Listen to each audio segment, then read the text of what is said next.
Well, Rhonda, now that you are working with Clemson's Health and Nutrition team, you are trying to help people make good choices for their families, which is what Home Economist did 70 or 80 years ago. Absolutely. You just have a new name. That's all it is, a different name. But even today, with our abundant food supplies, we're seeing that families who are definitely the families on a budget, they want maximum nutrition. And they just don't have a whole lot of money to spend on it, so we help them learn how to maneuver through that grocery store and put the best nutritional bang into their buggy. And that's what we're going to look at tonight, is where do you get that absolute most nutrition for the money you're going to spend. But we can still have delicious food that's beautifully appealing to our families. Wouldn't want it any other way. I think that's what makes it so much fun. Absolutely. So dried beans, gosh, in the history of the world, how long have dried beans been important? From the beginning, From the beginning, I think. Yes, absolutely. And so you've got a nice little display of them here, and You there are bet. a lot more than this, but let's talk about the ones you That's brought. right. And you know, once upon a time, we only found maybe black-eyed peas and pintos in the grocery store in the bagged bean aisle, but there's half a dozen or more in most grocery stores today. So, of course, there's old Hoppin' John. There's the black-eyed peas. They're everywhere. Next to them is, of course, our pinto beans, New Year's, and all through the winter. We love both of those. Navy beans, great for soup. And then this one, garbanzo beans or chickpeas, whichever you like to call them. Every single one of these, $2 max. Those garbanzo beans are right there in the dry bean aisle, couple of dollars.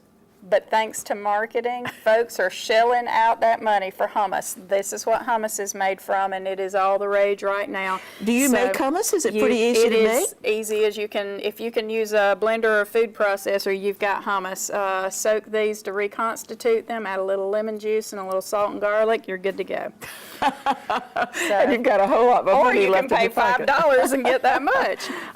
Well, so we do know that there are lots of options, there are lots of choices to make, but a lot of people just default and say, I'm in a hurry, I'm going to get a can. Right, and can is certainly a viable option if you're in a super big hurry.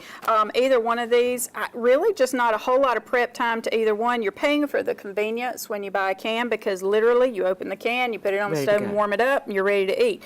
There's a little bit more work here, but as far as the dried variety,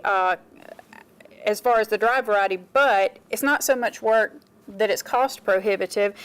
It's simply a matter of look through them, So remove you any open them pebbles, and look just to be sure there's nothing in sort there. through there, give them a rinse, and then cover them in fresh water and walk away.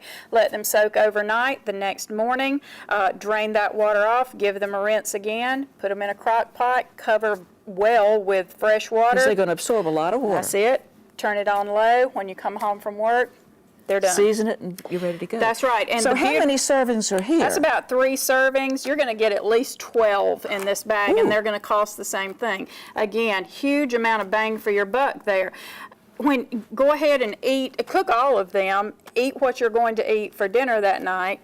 Whatever is left over, package it in meal-sized portions, slide it in the freezer, and then when you're ready for your next round, pull those out, thaw them overnight, zap them in the microwave, you're ready to go. Do they freeze well? They freeze very well. So that's not going to affect the quality? Okay. Not at all, not at all. Now, a lot of people are hesitant to have beans because they think about all these cowboys sitting around the fire and that there is an odor that is coming from the gas that these beans produce. That's right. Is there a way to minimize There that is. so that you can serve them and not have to feel like you're calling all this So distress? the secret is in the soak. Make sure that you soak them, drain away whatever water is left, rinse them well, and then use fresh water to cook them in. It is a substantial reduction in the digestive upset that's going to happen just by that soak and then fresh water to cook them in.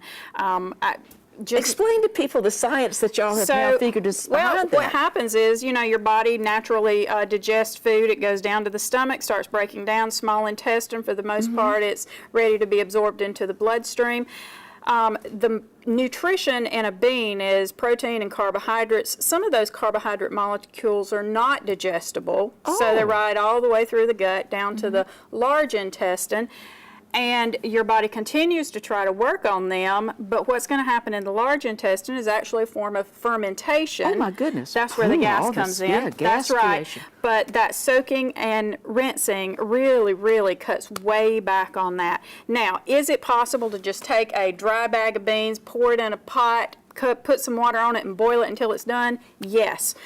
You're going to probably regret that. It would be good to serve at an outdoor picnic in the summertime. Very outdoors, okay. but that soaking will really do the trick So, for you. but I'm not going to lose my nutritional value, just a little bit, just that one or two little right. peculiar carbohydrates that are causing the problem. You're not going to get Everything else is any gonna be decrease fine. in nutrition. Okay, That's exactly right. Now, once upon a time, we used to also talk about beans being a Incomplete protein? incomplete protein, and that you had to eat them with other types of incomplete protein in order to get what we would think of as a full, a high quality Complement protein. that your body needs to do everything it needs Exactly. to. But as time marched on and we continued to do research, we found that you don't have to necessarily put beans and rice together. There's Hoppin' John. When you look back through our culinary history, we knew this for a long time. A grain and a legume combined will equal a complete protein, and we see Hoppin' John, red beans and rice, pigeon peas and rice. We see all kinds of succotash, lima beans and corn. Corn, okay. So there's lots of varieties So there that any equal. grain generally, not Yeah. rice is the one we think of the most, but Right. in other cultures it might be corn, Right. or you said even barley or That's other right, grains. barley and lentils. Okay. So there's lots of combinations there, but what science has found out over time is you don't necessarily have to eat them in the same dish. You can eat them during the same day. Your okay. body will do the work. Our body is a marvelous machine, and it'll figure it out on its own, and it will take those molecules, combine them appropriately. You'll get the maximum nutrition that you're supposed to from those two proteins. And there are, of course, we can make dishes that are the complete meal for tonight, but also we can make things that are just fun things to have. I guess there's a big football game that'll be coming up before too much longer. Not too much longer. And, So you're of course, exactly Clemson right. people have had their football game, and that was You a lot bet. of fun too. But but I think we're going to make something We that's more are. of a dip. Let's slide this way and take a look. Okay. So this is an amazingly flexible recipe. Side dish, dip, appetizer, snack, however you want to use it, it's fine. We're going to start out with some black beans just for convenience. Now, we'll do start you here. rinse the beans that are canned as well? I did, because typically anybody that's used canned beans often knows that there's a got little kind bit of of a thick starchy, juice, yeah. right, a starchy residue in the bottom. I wanted a nice clean bean All for right. this So recipe. you rinsed it and kind of, I you did. put it on the colander and run the I water did, through just it? rinsed it off. Okay. And we're going to add some basic seasoning here. We're going to do about a tablespoon of oil. Alrighty. We're going to do a little green onion, some scallion, about 3 of those, about a half cup, more or less, bell pepper, so there's some pretty little yellow Oh, the color's and going to be orange. fun, isn't it? And then 1 plum tomato Alrighty. chopped, and in it goes. Now, and I'm then, getting an interesting smell while I'm over yeah, here. yeah, there's a couple of little secret ingredients here. We're going to give it just a little bit of shot of cilantro. This is optional. I know that cilantro is kind of an acquired taste. If it's not your thing, You could use parsley. you absolutely But could it sure use is pretty parsley. to put that green It in is there, nice. isn't The other thing we're going to add is chipotle peppers in adobo sauce. And there, I've got the little can Now, right what there. exactly is that? It's a smoked jalapeno, and it loses a fair amount of the heat once they're smoked. And it's got a, I'm going to step back. It's got a very almost a meaty, smoky flavor to it. It just smells wonderful. Yes, and then we're going to give it a little shot of acid. So we're going to do Oh, a gosh. couple of Limes. and Ooh. give that very fresh smell here. So in it goes. And then if you need, just a little bit of salt, seasoned to taste. Because we're we've got ready. a lot of vegetables in there. That Absolutely. tomato might need a little salt. Yeah. All right, so then we're going to give it a Oh gosh, it smells easy stir. wonderful. That I'm really getting citrus and that Yeah, that chipotle, smokiness, yeah. yes, very nice together. So you can see just a beautiful combination. Wouldn't that be pretty if you were just having chicken for supper? I mean, And it doesn't, yeah. I could actually see it is- would brighten so many plates, wouldn't it? One of my favorite ways to serve this is actually alongside some grilled meats. Very tasty as a side dish.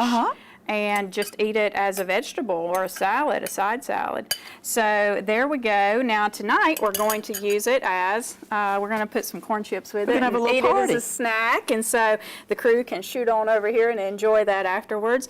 But I'm going to encourage everybody, use recipes like this. It doesn't have to just be pinto beans in a crock pot. It can be something that's got a little flair to it, and enjoy those plant proteins. All right. And if people want to find this recipe, I think we'll have it on our Facebook page. Yeah. But I believe y'all have web pages also where we can come and get more information about We nutritious do. meals. And we've got lots of folks housed in our county offices, so I encourage folks, call us at the local offices, tell us what you're looking for, and we will absolutely be thrilled to hear from you and glad to help you. Do y'all sometimes have programs where people can come and learn how to All do the time. things? Depending on which county you're in, just give us a buzz and ask us what we got going on. We're always out there teaching healthy eating, good nutrition, food safety. We've got lots of wonderful things And running. I think the nice thing is that you make certain that it appeals to families. There's no point in making things that people aren't going to eat them. You betcha. Smells good, looks good, tastes good. Yeah. All right. Well, thank you so very much for bringing all this information to us. Always.